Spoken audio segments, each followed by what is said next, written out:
ਬਿਸਮਿਲ੍ਲਾਹਿਰਰਹਿਮਾਨਿਰਰਹੀਮ अस्सलाम वालेकुम सब दोस्त भाई ਜ਼ਿਮੀਦਾਰਾਂ ਨੂੰ मैं ਤੁਹਾਡਾ ਹੋਸਟ ਆਸਫ ਰਜ਼ਾ ਤੁਸੀਂ ਦੇਖ ਰਹੇ ਹੋ ਮੇਰਾ YouTube ਚੈਨਲ ਆਸਫ ਰਜ਼ਾ ਰਹਿਮਾਨੀ ਟਿਪਸ ਦੇ ਨਾਂ ਤੇ। ਤੋ ਦੋਸਤਾਂ ਵਾਸਤੇ ਅੱਜ ਇੱਕ ਨਵਾਂ ਪ੍ਰੋਜੈਕਟ ਲੈ ਕੇ ਆਏ ਆ, ਇੱਕ ਨਵੀਂ ਜਿੰਸ ਲੈ ਕੇ ਆਏ ਆ ਦੋਸਤਾਂ ਵਾਸਤੇ। ਇੱਕ ਅੱਜ ਨਵਾਂ ਪ੍ਰੋਡਕਟ ਲੈ ਕੇ ਹਾਜ਼ਰ ਹੋਏ ਆ। ਅੱਜ ਅਸੀਂ ਹਾਜ਼ਰ ਹੋਏ ਆ ਜੀ ਪਿਆਜ਼ ਦੀ ਮੌਸਮੀ ਪਨੀਰੀ ਕਾਸ਼ਤ ਕਰਨ ਦਾ ਮੇਨ ਟਾਈਮ ਕੀ ਹੈ, ਉਸ ਦੇ ਮਰਲਾ ਵਾਈਜ਼ ਤੁਸੀਂ ਕਿਤਨਾ ਬੀਜ ਇਸਤੇਮਾਲ ਕਰ ਸਕਦੇ ਜੇ, ਉਹਨੂੰ ਕਾਸ਼ਤ ਕਰਨ ਦਾ ਤਰੀਕਾ ਕਰ ਕੀ ਹੈ, ਉਸ ਦੇ ਵਿੱਚ ਪਾਣੀ ਦੀ ਮਕਦਾਰ, ਜ਼ਮੀਨ ਦੀ ਤਿਆਰੀ, ਇਹ ਸਾਰੀਆਂ ਗੱਲਾਂ ਸਾਡੇ ਪ੍ਰੋਗਰਾਮ ਦਾ ਹਿੱਸਾ ਹੋਣਗੀਆਂ, ਸਾਡੇ ਟਾਪਿਕ ਦਾ ਹਿੱਸਾ ਹੋਣਗੀਆਂ। मैं टॉपिक लाने तो पहले दोस्तों की रिक्वेस्ट करना कि दोस्त जो नवे आए ने मेरे चैनल पे सब्सक्राइब कर लैन, बैल आइकन का बटन दबा दें ताकि ताज़ा और अच्छियां वीडियो दोस्तों तक पहुंच जान और उन्होंने वेख के कुछ ना कुछ फायदा हासिल कर लवन। अज असीं आए हैं जी एक भाई जिहड़े ने वो काफ़ी अरसे तो प्याज की पनीरी कान काश्त कर रहे हैं, काफ़ी उन्हों का तजर्बा है। असीं उन्होंने रिक्वेस्ट की सी कि साडे नाल वो काश्त करन, जिहड़े दोस्त नहीं जानते इस बारे उन्होंने तक भी नॉलेज पहुंचे और वो देख के कुछ ना कुछ फायदा हासिल करन और उस तरीके नाल काश्त करन और अपनी आमदन अपनी पैदावार दे विच इजाफा करन। अच्छा असीं भाई नाल अज सवाल करांगे, चंद सवाल करांगे जिहड़े जरूरी ने, जिहड़े इस प्याज दी पनीरी प्याज दे कन दे बारे जरूरी ने। सब तो पहले असीं भाई दा तारफ कराने हैं। भाई दा नाम जी मोहम्मद फरूक और इन्हां दा जिहड़ा खासा तजर्बा है इस फील्ड दे अंदर है काफ़ी अरसे, ये भी असीं पुछांगे। सब तो पहले असीं सवाल भाई नाल करने आ कि प्याज दा टाइम, सब तो पहले असीं टाइम की गल करने कि किस टाइम जरूरी है मौसमी प्याज टाइम का थोड़ा जिहा दसो दोस्तां नूं किस टाइम जरूरी है। ये सानू जड़ा ना अगस्त दे एंड च जड़ा ना इनकी काश्त सानू करनी चाहिए। अगस्त तो लैके ते अक्तूबर तक इनकी काश्त सितंबर अक्तूबर तक जड़ा ना काश्त हुंदा है। ये मौसमी जी जी। और जिस तरह मौसम ठंडा होंदा जाएगा ना तो तुहाडी बीज दी जिहड़ी मकदार है ना वो कम होंदी जाएगी। जिस तरह गर्मी ज्यादा होएगी, टेंपरेचर ज्यादा होएगा पिछे, ते तुहाडा जिहड़ा बीज ना वो ज्यादा काश्त होएगा। अच्छा असीं सब तो पहले इस टाइम दी असीं टाइम दोस्तां नाल शेयर करिए। अक्तूबर की शुरुआत है जी, इस टाइम की गल करांगे। मरला वाइज दोस्त बीज इस टाइम अक्तूबर की शुरुआत है जी वो जी। कितना बीज पावन? ओ जी जड़ा ना एक पाओ जड़ा ना वो मरले दे विच जड़ा ना वो काश्त कीता जांदा है। अच्छा ये हो गया जी। ते एक पाओ दे नाल जड़ा ना 4 क्यारियां काश्त कीतियां जांदियां। ये तुसीं मरले 4 क्यारियां पा दे ते 16 क्यारियां जड़ियां ना 16 तो 17 क्यारियां जड़ियां ना उहदे च 1 किलो भी जड़ा ना तुहाडा काश्त होएगा। चलो नाल लगवा बीज का सवाल कर लिए, जमीन की तैयारी का सवाल करने बाद ये बीज केड़ा इस्तेमाल ज्यादा करना चाहिए? बीज ज्यादा सी नसरपुरी नसरपुरी ਅਸੀਂ ਸਿੰਧ ਤੋਂ ਲੈ ਕੇ ਆਈਦਾ ਤੇ ਅਲਹਮਦੁਲਿਲਾ ਸਾਡਾ ਬੜਾ ਅੱਛੀ ਕੁਆਲਿਟੀ ਨਿਕਲਦੀ ਹੈ। ਅਸੀਂ 3 ਤੋਂ 4 ਸਾਲ ਤੋਂ ਇਹ ਵਾਲਾ ਬੀਜ ਜਿਹੜਾ ਕਾਸ਼ਤ ਕਰ ਰਹੇ ਹਾਂ ਔਰ ਸਾਡੇ ਪਰਮਾਨੈਂਟ ਜਿਹੜੇ ਕਸਟਮਰ ਜਿਹੜੇ ਲੱਗੇ ਹੋਏ ਨੇ ਇਹ ਚੀਜ਼ ਸਾਡੇ ਕੋਲ ਲੈ ਕੇ ਜਾਂਦੇ ਨੇ। ਔਰ ਮਾਸ਼ਾਅੱਲਾ ਮੇਰਾ ਜੋ ਪਿਛਲੇ ਸਾਲ ਜਿਹੜਾ ਮੈਂ ਕਾਸ਼ਤ ਕੀਤਾ ਸੀ ਸਿੰਧ ਤੋਂ ਮੰਗਵਾਇਆ ਸੀ ਤੇ 300 250 ਤੋਂ ਲੈ ਕੇ 300 ਗ੍ਰਾਮ ਦਾ ਪਿਆਜ਼ ਜਿਹੜੀ ਹੈ ਐਵਰੇਜ ਚ ਨਿਕਲਿਆ ਮਾਸ਼ਾਅੱਲਾ। ਇਹ ਨਸਰਪੁਰੀ ਪਿਆਜ਼? ਹਾਂਜੀ ਨਸਰਪੁਰੀ। यानी कि ये किन्ने अरसे तुसीं ये काश्त कर रहे ਇਹ ਤਕਰੀਬਨ ਮੈਂ 4 साल ਤੋਂ। यानी कि इस तो पहले भी इस्तेमाल वालिद साहब या कोई? जी जी पहले वालिद साहब कर यानी कि शुरू तो तुसीं ये काम कर रहे जी, तजर्बा है।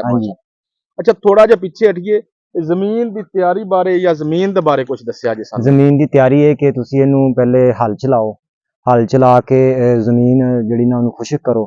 ਖੁਸ਼ਕ ਕਰਨ ਤੋਂ ਬਾਅਦ ਤੁਸੀਂ ਉਹਦੇ 'ਚ ਰੂਟਾ ਚਲਾਓ, ਇੱਕ ਤੁਸੀਂ ਰੂਟੇ ਵੀ ਲਵਾ ਕੇ ਉਸ ਤੋਂ ਬਾਅਦ ਤੁਸੀਂ ਕਿਆਰੀਆਂ ਬਣਾਉਣੀਆਂ ਨੇ। ਅਗਰ ਤੁਸੀਂ ਕਿਆਰੀਆਂ ਬਣਾਉਣੀਆਂ ਨੇ 4x5 ਦੀਆਂ ਤਾਂ ਤੁਸੀਂ ਉਹਦਾ ਫਰਮਾ ਬਣਾ ਲਓ ਡੋਰੀ ਬੰਨ੍ਹ ਕੇ ਤੇ ਉਹ ਤੁਸੀਂ ਜਿਹੜਾ ਨਾ ਉਹ ਕਿਆਰੀਆਂ ਦੀ ਜਿਹੜੀ ਨਾ ਸਾਈਜ਼ ਜਿਸ ਤਰ੍ਹਾਂ ਤੁਸੀਂ ਇਹ ਬਣਾ ਰਹੇ 3x5 ਦੀ 4x5 ਦੀ ਉਸ ਤਰ੍ਹਾਂ ਤੁਸੀਂ ਫਰਮੇ ਬਣਾਉਂਦੇ ਜਾਓ। ਤੇ ਉਸ ਤੋਂ ਬਾਅਦ ਅਗਲਾ ਪ੍ਰੋਸੈਸ ਜਿਹੜਾ ਉਹ ਫਿਰ ਤੁਸੀਂ ਜਦੋਂ ਕਿਆਰੀਆਂ ਤਿਆਰ ਹੋ ਜਾਣਗੀਆਂ ਫਿਰ ਤੁਸੀਂ ਉਹਦੇ 'ਚ ਬੀਜ ਦਾ ਜਿਹੜਾ ਛੱਟਾ ਦੇਣਾ। ਬੀਜ ਦਾ ਛੱਟਾ ਦੇਣ ਤੋਂ ਬਾਅਦ ਫਿਰ ਤੁਸੀਂ ਉਹਦੇ ਤੇ ਅਸੀਂ ਬੀਜ ਦਾ ਛੱਟਾ ਆਇਆ ਕਿ ਤੁਸੀਂ ਤਾਂ ਚਲੋ ਕਾਫੀ ਅੱਛੇ ਤੋਂ ਕਾਸ਼ਤ ਕਰ ਰਹੇ ਐਕਸਪਰਟ ਹੋਏ। ਇਹ ਐਕਸਪਰਟ ਬੰਦਾ ਹੀ ਬੀਜ ਦਾ ਛੱਟਾ? ਜੀ ਜੀ ਹਰ ਬੰਦਾ ਇਹ ਛੱਟਾ ਨਹੀਂ ਦੇ ਸਕਦਾ ਕਿਉਂਕਿ ਬਹੁਤ ਹੀ ਬਰੀਕ ਵੀ ਹੁੰਦਾ। ਕੋਈ ਫਰੈਸ਼ ਬੰਦਾ ਅਗਰ ਇਹ ਕੰਮ ਕਰਦਾ ਨਾ ਤੇ ਉਹ ਜਦੋਂ ਛੱਟਾ ਦੇਗਾ ਨਾ ਕਿਤੇ ਜ਼ਿਆਦਾ ਵੀ ਚਲਾ ਜਾਏਗਾ, ਕਿਤੇ ਜ਼ਿਆਦਾ ਘੱਟ ਹੋ ਜਾਏਗਾ, ਢੇਰੀਆਂ ਹੀ ਬਣ ਜਾਂਦੀਆਂ। ਅੱਛਾ ਬੀਜ ਦਾ ਛੱਟਾ ਤੁਸੀਂ ਦੇ ਰਿਹਾ ਜੇ ਮੈਂ ਵੇਖ ਰਿਹਾ ਸੀ ਇਹ ਪੰਜੀ ਜਿਹੜੀ ਹੈ ਲਗਾ ਰਿਹਾ ਜੀ, ਇਹਦਾ ਕੀ ਫਾਇਦਾ, ਇਹ ਕਿਉਂ ਲਗਾਉਂਦੇ? ਇਹਦਾ ਮਕਸਦ ਇਹ ਹੁੰਦਾ ਹੈ ਕਿ ਜਿਹੜਾ ਨਾ ਅਸੀਂ ਪੰਜੀ ਪਹਿਲੇ ਬੀਜ ਦਾ ਛੱਟਾ ਦਿੱਤਾ ਹੈ, ਹੁਣ ਅਸੀਂ ਪੰਜੀ ਮਾਰੀ ਨਾਲ ਜਿਹੜੀ ਕੁਛ ਬੀਜ ਜਿਹੜਾ ਨਾ ਉਹ ਮਿੱਟੀ ਦੇ ਅੰਦਰ ਆ ਗਿਆ, ਮਿਕਸ ਹੋ ਗਿਆ, ਯਾਨੀ ਕਿ ਮਿਕਸ ਹੋ ਗਿਆ, ਮਿਕਸਚਰ ਹੋ ਗਿਆ। ਹੁਣ ਅਸੀਂ ਉੱਤੇ ਹਲਕੀ ਹਲਕੀ ਪਾਈ ਫਲ। ਅੱਛਾ ਫਲ ਦਾ ਮੈਂ ਬਾਅਦ ਹੀ ਪੁੱਛਣਾ ਕਈ ਲੋਕ ਪਾਉਂਦੇ ਨੇ ਉੱਤੇ ਆਲੀ ਵਗੈਰਾ ਪਾ ਲੈਂਦੇ ਨੇ, ਮਲੀ ਪਾ ਲੈਂਦੇ ਨੇ, ਹਰ ਇਲਾਕੇ 'ਚ ਆਪੋ ਆਪਦੀ ਬੋਲੀ ਬੋਲੀ ਜਾਂਦੀ ਜੀ, ਇਸ ਜੀ। ਨੂੰ ਬੋਲ। ਇਹ ਆਪਾਂ ਫਲ ਪਾ ਰਹੇ ਹਾਂ, ਇਹਦੀ ਕੀ ਤਬਦੀਲੀ ਦੀ ਕੀ ਵਜ੍ਹਾ? ਇਹਦੀ ਤਬਦੀਲੀ ਦੀ ਇਹ ਵਜ੍ਹਾ ਹੈ ਕਿ ਜਿਹੜਾ ਨਾ ਤੁਸੀਂ ਆਲੀ ਅੱਗੇ ਜਿਵੇਂ ਜਿਵੇਂ ਮੌਸਮ ਠੰਡਾ ਹੋਏਗਾ ਨਾ ਤੁਸੀਂ ਆਲੀ ਪਾ ਸਕਦੇ ਹੋ, ਕਿਉਂਕਿ ਉਹ ਉਹਦੇ ਚ ਟੈਂਪਰੇਚਰ ਹੁੰਦਾ ਹੈ, ਯਾਨੀ ਕਿ ਹੀਟ ਕਰ ਅੱਛਾ, ਜਾਂਦੀ। ਹੁਣ ਹੁਣ ਹਲੇ ਥੋੜਾ ਜਿਹਾ ਹੈ ਹਲਕਾ ਮੌਸਮ ਦੇ ਅੰਦਰ ਹਲਕਾ, ਹਾਂਜੀ। ਟੈਂਪਰੇਚਰ ਤੇ ਜ਼ਿਆਦਾ ਹੈ, ਇਹਨੂੰ ਮੌਸਮ ਜਿਹੜਾ ਗਰਮ ਨਾ ਉਹ ਮੌਸਮ ਦੀ ਵਜ੍ਹਾ ਤੋਂ ਅਸੀਂ ਇਹ ਰੱਖੀਦਾ ਪਲ ਜਿਹੜੀ ਇਸਤੇਮਾਲ ਕਰੀਦੀ। ਇੱਧਰ ਦੇਖੋ ਨਾ ਉਹਦੇ ਵਿੱਚ ਜਿਹੜਾ ਇਹ ਹੁੰਦਾ ਕਿ ਉਹ ਥੋੜਾ ਜਿਹਾ ਕੂਲ ਰੱਖਦੀ ਇਹਨੂੰ, ਹੈ। ਤੇ ਟੈਂਪਰੇਚਰ ਜਿਹੜਾ ਨਾ ਉਹ ਬਰਕਰਾਰ ਰਹਿੰਦਾ ਇਹਦੇ ਨਾਲ। ਤੇ ਸਾਡਾ ਜਿਹੜਾ ਨਾ ਸ਼ੁਰੂ ਤੋਂ ਅਸੀਂ ਇਹ ਪਲ ਇਸਤੇਮਾਲ ਕਰ ਰਹੇ ਹਾਂ ਤੇ ਰਿਜ਼ਲਟ ਬਹੁਤ ਅੱਛਾ ਆਉਂਦਾ ਇਹਦਾ, ਮਾਸ਼ਾਅੱਲਾ। ਅੱਛਾ, ਇਹਦੇ ਵਿੱਚ ਤੁਸੀਂ ਤਿਆਰੀ ਦੇ ਦੌਰਾਨ ਕੋਈ ਖਾਦ ਵਗੈਰਾ ਨਹੀਂ, ਪਾਉਂਦੇ? ਖਾਦ ਅਸੀਂ ਇਹਨਾਂ ਨੂੰ ਪਾਵਾਂਗੇ। ਹੁਣ ਅਸੀਂ ਪਹਿਲਾ ਪਾਣੀ ਇਹਨੂੰ ਕਾਸ਼ਤ ਕਰ ਦਿੱਤਾ, ਹੁਣ ਅਸੀਂ ਇਹਨੂੰ ਜਿਹੜਾ ਜਿਵੇਂ 16 ਤੋਂ 17 ਦਿਨ ਦਾ ਹੋ ਜਾਏਗਾ ਨਾ, 18 ਦਿਨ ਦਾ, ਉਦੋਂ ਅਸੀਂ ਇਹਨੂੰ ਖਾਦ ਜਿਹੜੀ ਨਾ ਲਾਵਾਂਗੇ। ਕਿੰਨੀ ਕੀ ਮਕਦਾਰ ਖਾਦ ਦੀ ਲਗਾਓਗੇ? ਖਾਦ ਇਹਨੂੰ ਤਕਰੀਬਨ ਮਤਲਬ ਕਿ ਜਗ੍ਹਾ ਦੇ ਹਿਸਾਬ ਨਾਲ ਹੈ। ਅਗਰ ਤਕਰੀਬਨ 12 ਮਰਲੇ ਜਗ੍ਹਾ ਹੈ ਨਾ, ਤੇ ਇਹਨੂੰ ਅਸੀਂ ਕੋਈ 2.5 ਕਿਲੋ ਯੂਰੀਆ ਤੇ ਕੋਈ 2.5 ਕਿਲੋ DAP ਮਿਕਸ ਕਰਕੇ ਨਾ, ਤੇ ਅਸੀਂ ਇਹਨੂੰ ਲਾਵਾਂਗੇ, ਹਲਕੀ ਹਲਕੀ ਡੋਜ਼ ਦੇਵਾਂਗੇ। ਅੱਛਾ, ਇੱਕ ਹੋਰ ਸਵਾਲ ਹੈ, ਇਹਦੀ ਜਰਮੀਨੇਸ਼ਨ ਵਕਤ ਦੇ ਹਾਲਾਤ ਨਾਲ ਜਿਹੜਾ ਟੈਂਪਰੇਚਰ ਚੱਲ ਰਿਹਾ 25-30 ਤੇ ਤਕਰੀਬਨ ਹਾਲੇ ਵੀ ਚੱਲ ਰਿਹਾ, ਜੀ ਜੀ। ਕਿੰਨੇ ਦਿਨਾਂ ਬਾਅਦ ਜਰਮੀਨੇਸ਼ਨ ਹੋ ਜਾਏਗੀ? ਇਹ 8 ਦਿਨ ਬਾਅਦ ਇਨਸ਼ਾਅੱਲਾ ਤਾਲਾ ਜਿਹੜਾ ਨਾ ਪੂਰਾ ਜਰਮੀਨੇਸ਼ਨ ਹੋਏਗਾ। ਅੱਛਾ ਅੱਛਾ। 8 ਤੋਂ 10 ਦਿਨ ਦੇ ਵਿੱਚ। ਹੁਣ ਮਤਲਬ ਕਿ 10 ਕੁ ਦਿਨ ਲੱਗੇਗਾ ਕਿਉਂਕਿ ਮੌਸਮ ਠੰਡਾ ਹੋ ਰਿਹਾ, ਤਰੇਲ ਪੈ ਰਹੀ। ਇੱਕ ਪਾਣੀ ਤਾਂ ਹੁਣ ਕਾਸ਼ਤ ਤੋਂ ਫੌਰਨ ਬਾਅਦ ਆਪਾਂ ਲਗਾ ਦਿੱਤਾ ਜੀ। ਦੂਸਰਾ ਪਾਣੀ ਦਾ ਇੱਕ ਪਾਣੀ ਦੇ ਦਰਮਿਆਨ ਗੈਪ ਕਿੰਨਾ ਰੱਖਣਾ ਹੈ? ਇਹ ਅਸੀਂ ਤਕਰੀਬਨ 8 ਤੋਂ 10 ਦਿਨ ਬਾਅਦ ਪਾਣੀ ਲਾਵਾਂਗੇ। ਦੂਸਰਾ ਪਾਣੀ ਜੀ। ਯਾਨੀ ਕਿ ਮੌਸਮ ਦੇ ਲਿਹਾਜ਼ ਨਾਲ ਮੌਸਮ ਹੁਣ temperature ਠੰਡਾ ਦੇਖ ਹੈ। ਕੇ। ਮੌਸਮ ਹੁਣ ਠੰਡਾ ਹੈ। ਅਗਰ ਗਰਮੀ ਹੁੰਦੀ ਫਿਰ ਅਸੀਂ 4 ਦਿਨ ਬਾਅਦ ਇਹਨੂੰ ਪਾਣੀ ਦੇਣਾ ਸੀ। ਹੁਣ ਟੈਂਪਰੇਚਰ ਯਾਨੀ ਕਿ ਲੋ ਹੈਗਾ, ਮੌਸਮ ਠੰਡਾ ਹੋ ਰਿਹਾ ਹੈ, ਅਸੀਂ ਪਾਣੀ ਜਿਹੜਾ ਇਹਨਾਂ ਨੂੰ ਤਕਰੀਬਨ 1 ਹਫ਼ਤਾ ਯਾਨੀ ਕਿ ਲੈ ਆਵਾਂਗੇ। ਅੱਛਾ, ਇਹਦੇ ਵਿੱਚ ਤੁਸੀਂ ਮੈਨੂੰ ਇਹ ਦੱਸੋ ਕੋਈ ਜੜੀ ਬੂਟੀ ਵਾਲਾ ਕੋਈ ਸਪਰੇਅ ਵਗੈਰਾ ਜਾਂ ਜੜੀ ਬੂਟੀ ਦੀ ਰੋਕ ਥਾਮ ਵਾਸਤੇ ਕੀ ਕਰਦੇ? ਜੜੀ ਬੂਟੀ ਜਦੋਂ ਮਤਲਬ ਕਿ ਜਰਮੀਨੇਸ਼ਨ ਇਹਦੀ ਹੋਏਗੀ ਤੇ ਜਦੋਂ ਤਕਰੀਬਨ 16-17 ਦਿਨ ਦਾ ਹੋ ਜਾਏਗਾ, ਤੇ ਉਸ ਤੋਂ ਬਾਅਦ ਇਹਦੇ ਵਿੱਚ ਅਸੀਂ ਗੰਦ ਜਿਹੜਾ ਨਾ ਵੈਸੇ ਹੀ ਚੋਣੀਆਂ ਲਾ ਕੇ, ਉਹ ਚੋਣੀਆਂ ਲਾ ਕੇ ਨਾ ਇਹਦਾ ਗੰਦ ਪਕੜਾਂਗੇ ਚੁੰਡੀਆਂ ਨਾਲ, ਯਾਨੀ ਕਿ ਸਪਰੇਅ ਨਹੀਂ ਕੀਤਾ ਕਦੀ ਪਹਿਲੇ ਅਸੀਂ। ਯਾਨੀ ਕਿ ਠੀਕ ਹੈ, ਉਹਨਾਂ ਆਪਣਾ ਜ਼ਾਤੀ ਤਜਰਬਾ ਬਾਈ ਫਰੂਕ ਸ਼ੇਅਰ ਕਰ ਰਹੇ ਨੇ ਕਿ ਅਸੀਂ ਜਦੋਂ ਇਹਦੇ ਵਿੱਚ ਕੋਈ ਜੜੀ ਬੂਟੀ ਕੋਈ ਨਾ ਕੋਈ ਹੋ ਜਾਏਗੀ, ਉਹ ਇਹਨੂੰ ਲੇਬਰ ਲਗਾ ਕੇ, ਐਕਸਪਰਟ ਲੇਬਰ ਲਗਾ ਕੇ ਉਹਦੇ ਵਿੱਚ ਉਹ ਜੜੀ ਬੂਟੀਆਂ ਨੂੰ ਚੁਣ ਲੈਣਗੇ, ਉਹਦੇ ਨਾਲ ਇਹਨਾਂ ਦਾ ਕੋਈ ਅੱਛਾ ਮਤਲਬ ਐਕਸਪ੍ਰੈਸ਼ਨ। ਇੱਕ ਹੋਰ ਵੀ ਮੇਰਾ ਜਾਣੀ ਕਿ ਜਿਹੜਾ ਐਕਸਪੀਰੀਅੰਸ ਹੈ ਨਾ, ਕਿ ਤੁਸੀਂ ਜਿੱਥੇ ਕਣ ਕਾਸ਼ਤ ਕਰਨਾ ਚਾਹੁੰਦੇ ਜੇ, ਉਸ ਜ਼ਮੀਨ ਨੂੰ ਪਹਿਲੇ ਤੁਸੀਂ, ਅਗਰ ਤਾਂ ਗਰਮੀ ਹੈ ਨਾ, ਪਹਿਲੇ ਤੁਸੀਂ ਇਹਨੂੰ ਰੋਣੀ ਕਰੋ।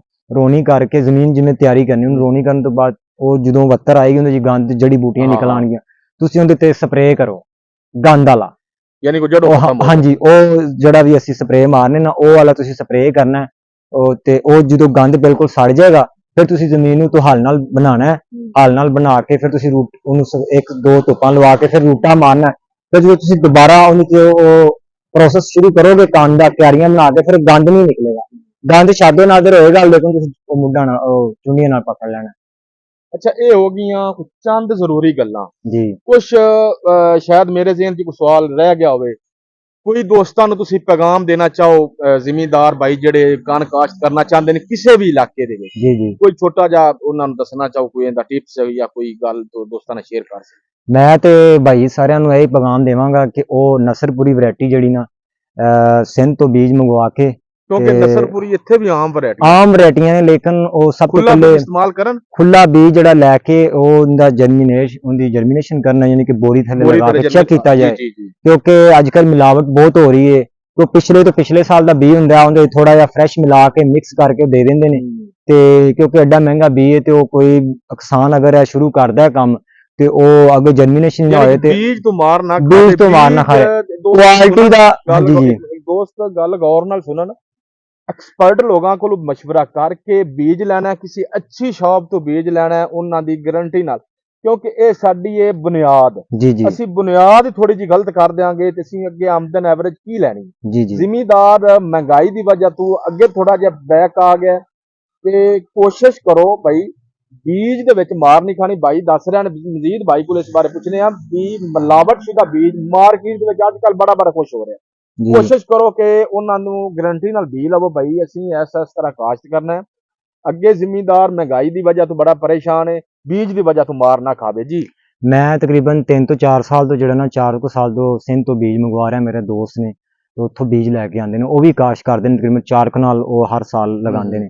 ਲੇਕਿਨ ਇਸ ਤੋਂ ਪਹਿਲੇ ਜਿਹੜਾ ਸੀ ਨਾ, ਮੈਂ ਬੀਜ ਜਿਹੜਾ ਕਾਸ਼ ਕਰ ਰਿਹਾ ਸੀ ਰਚਨਾ ਕੰਪਨੀ ਦਾ ਪੈਕਿੰਗ ਵਾਲਾ, ਉਹ ਉਹਨਾਂ ਦਾ ਹੁਣ ਬੀਜ ਇੱਕ ਬੋਰੀ ਦੇ ਵਿੱਚ ਵੀ ਖੁੱਲਾ ਵੀ ਆ ਰਿਹਾ ਬੀਜ, ਉਹ ਵੀ ਮੈਂ ਲਗਾ ਕੇ ਦੇਖਿਆ ਔਰ ਬੜਾ ਅੱਛਾ ਰਿਜ਼ਲਟ ਹੁੰਦਾ ਮਾਸ਼ਾਅੱਲਾ ਆਇਆ। ਮੈਂ ਬੋਰੀ ਥੱਲੇ ਲਗਾਇਆ ਹੋਇਆ ਤੇ ਉਸ ਤੋਂ ਬਾਅਦ ਮੈਂ ਇਹਨਾਂ ਦੀ ਪੈਕਿੰਗ ਵਾਲਾ ਵੀ ਕੀਤਾ, ਤਕਰੀਬਨ 13,000 ਰੁਪਏ ਦਾ ਕਿਲੋ ਬੀਜ ਹੈਗਾ ਔਰ ਨੰਬਰ 1 ਕੁਆਲਿਟੀ ਹੁੰਦੀ ਔਰ ਸਾਈਜ਼ ਵੀ ਬਹੁਤ ਅੱਛਾ ਹੈ। ਮੈਂ ਤਾਂ ਸਾਰਿਆਂ ਨੂੰ ਇਹ ਕਹਾਂਗਾ ਕਿ ਕੋਈ ਵੀ ਬੰਦਾ ਬੀਜ ਕਾਸ਼ ਕਰਨਾ ਚਾਹੇਗਾ ਤੇ ਕਾਸ਼ ਕਰਨਾ ਚਾਹੁੰਦਾ, ਲੇਕਿਨ ਉਹ ਰਚਨਾ ਕੰਪਨੀ ਦਾ ਬੀਜ ਜਿਹੜਾ ਨਾ ਇਸਤੇਮਾਲ ਕਰੇ। ਤੇ ਆ ਜਿਹੜੇ ਭਾਈ ਨੇ ਨਾ ਦੂਸਰੇ, ਅੱਜ ਕੱਲ ਇਹਨਾਂ ਤੋਂ ਬਚੋ, ਕਿਹੜੇ ਮਿਲਾਵਟ ਕਰਦੇ ਨੇ ਅੱਜ ਕੱਲ ਬਹੁਤ, ਕਿਉਂਕਿ ਮਹਿੰਗਾਈ ਦਾ ਦੌਰ ਹੈ ਤੇ ਕਿਸਾਨ ਜਿਹੜਾ ਉਹ ਬਹੁਤ ਇਸ ਟਾਈਮ ਜਿਹੜਾ ਬੈਕ ਤੇ ਜਾ ਰਿਹਾ ਹੈ। ਤੇ ਤੁਸੀਂ ਜਦੋਂ ਬੁਨਿਆਦ ਰੱਖਣੀ ਹੈ ਤੇ ਤੁਸੀਂ ਬੀਜ ਜਿਹੜਾ ਨਾ ਉਹ ਕੁਆਲਿਟੀ ਤੇ ਜਿਹੜਾ ਨਾ ਉਹਦੇ ਤੇ ਤੁਸੀਂ ਪੂਰਾ ਕੰਪਰੋਮਾਈਜ਼ ਕੁਆਲਿਟੀ ਤੇ ਕਰਨਾ। ਕੰਪਰੋਮਾਈਜ਼ ਨਹੀਂ ਕਰਨਾ, ਕੁਆਲਿਟੀ ਨੂੰ ਹਮੇਸ਼ਾ ਮੱਦੇ ਨਜ਼ਰ। ਇਹ ਬੜੇ ਦਿਨਾਂ ਤੋਂ ਅਸੀਂ ਇਹ ਪਲਾਨਿੰਗ ਕਰ ਰਹੇ ਸਾਂ ਕਿ ਇਹ ਦੋਸਤਾਂ ਨਾਲ ਲਾਜ਼ਮੀ ਸ਼ੇਅਰ ਕਰਨਾ ਹੈ ਕਿ ਅਸੀਂ ਕਾਨ ਪਿਆਜ਼ ਦੀ ਪਨੀਰੀ ਇਸ ਨੂੰ ਕਿਸ ਟਾਈਮ ਤੇ ਕਿਵੇਂ ਕਾਸ਼ ਕਰੀਏ। ਜੋ ਅਸੀਂ ਕੁਝ ਚੰਦ ਗੱਲਾਂ ਦਸੀਆਂ ਦੋਸਤਾਂ ਨੂੰ ਆਪਣੇ ਇਲਮ ਤੇ ਨੌਲੇਜ ਦੇ ਹਿਸਾਬ ਨਾਲ, ਭਾਈ ਫਾਰੂਕ ਨੇ ਵੀ ਆਪਣਾ ਤਜਰਬਾ ਸ਼ੇਅਰ ਕੀਤਾ। ਤੋ ਕਿਸੇ ਕਿਸਮ ਦਾ ਕੋਈ ਸਵਾਲ ਹੈ, ਕੋਈ ਗੱਲ ਸਾਡੇ ਜ਼ਿਹਨ 'ਚ ਨਹੀਂ ਆਈ, ਦੋਸਤਾਂ ਦੇ ਜ਼ਿਹਨ 'ਚ ਹੈ, ਸਾਡੇ ਕੋਲ ਪੁੱਛਣਾ ਚਾਹੁੰਦੇ ਨੇ, ਭਾਈ ਫਾਰੂਕ ਦਾ ਨੰਬਰ ਵੀ ਮੈਂ ਐਡ ਕਰਤਾ ਹੈ, ਇਹਨਾਂ ਨੂੰ ਫੋਨ ਕਰਕੇ ਪੁੱਛ ਸਕਦੇ ਨੇ, ਮੇਰੇ ਨਾਲ ਰਾਬਤਾ ਕਰ ਸਕਦੇ। ਕਾਫੀ ਬੜੇ ਪੈਮਾਨੇ ਤੇ ਕਾਸ਼ਤ ਕਰਦੇ ਨੇ ਭਾਈ। ਅਗਰ ਪਨੀਰੀ ਮਤਲਬ ਇਹਨਾਂ ਸੇਲ ਕਰਨੀ ਹੁੰਦੀ, ਸੇਲ ਆਊਟ ਕਰਦੇ ਨੇ ਤੇ ਕਾਫੀ ਇਹਨਾਂ ਦਾ ਕਾਫੀ ਅਰਸੇ ਤੋਂ ਇਹ ਤਜਰਬਾ ਹੈ ਔਰ ਇਹਨਾਂ ਆਪਣਾ ਇੱਕ ਮਿਆਰ ਬਰਕਰਾਰ ਰੱਖਿਆ ਹੋਇਆ ਹੈ। ਇਹ ਸੇਲ ਕਰਦੇ ਨੇ ਔਰ ਅੱਛੇ ਰਿਜ਼ਲਟ, ਜਿਹੜੇ ਦੋਸਤ ਲਿਆ ਕੇ ਜਾਂਦੇ ਨੇ, ਇਹਨਾਂ ਹੁਣ ਕਾਸ਼ਤ ਕਰ ਦਿੱਤਾ, ਇਹਨਾਂ ਕੋਲ ਬੁਕਿੰਗ ਹੁਣੇ ਨਾਲ ਹੀ ਆ ਜਾਣੀ, ਭਾਈ ਇੰਨਾ ਸਾਡਾ ਰੱਖ ਲੈਣਾ, ਇੰਨਾ ਸਾਡਾ ਰੱਖ। ਮਿਆਰ ਦੀ ਗੱਲ ਹੈ, ਮਿਆਰੀ ਚੀਜ਼ ਦਾ ਇੰਤਖਾਬ ਕਰੋ, ਫਸਲ ਅੱਛੀ ਲਗਾਓ। ਔਰ ਜੀ ਮਾਸ਼ਾਅੱਲਾ ਫਾਰੂਕ ਭਾਈ ਕਾਫੀ ਅਰਸੇ ਤੋਂ ਕੰਮ ਕਰ ਰਹੇ ਨੇ ਤੇ ਇਹਨਾਂ ਦੇ ਗੱਲਾਂ ਤਜਰਬਾ ਦੋਸਤਾਂ ਨਾਲ ਸ਼ੇਅਰ ਕੀਤਾ। ਕਿਸੇ ਕਿਸਮ ਦਾ ਕੋਈ ਮਸਲਾ, ਕੋਈ ਮਸਇਲ, ਅਸੀਂ ਹਾਜ਼ਰ ਹਾਂ, WhatsApp ਕਾਲ ਕਰ ਸਕਦੇ ਜੇ। ਅੱਲਾਹ ਹਾਫਿਜ਼।